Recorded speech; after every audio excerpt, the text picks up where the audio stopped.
In the question, you are asked about a shopkeeper.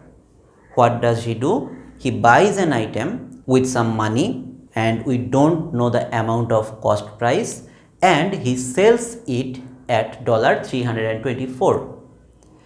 And we are also told that the shopkeeper made a profit of 35% in this deal. Now we are asked to find out the cost price of that product.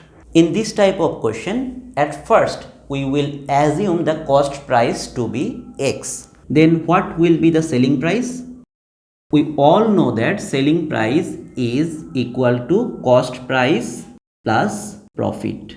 So the selling price will be cost price X plus its profit, that means 35% of X. And we are given here that the selling price is $324. So the selling price is $324, and we found by calculation that the selling price is 135x by 100. Therefore, we can say that 324 multiplied by this 100 divided by this 135 equal to x.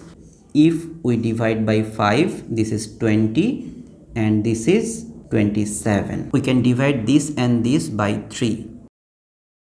We can divide by 3 again. So x equal to 12 multiplied by 20 equals to 240. Therefore, the cost price of that product is $240. This is our answer.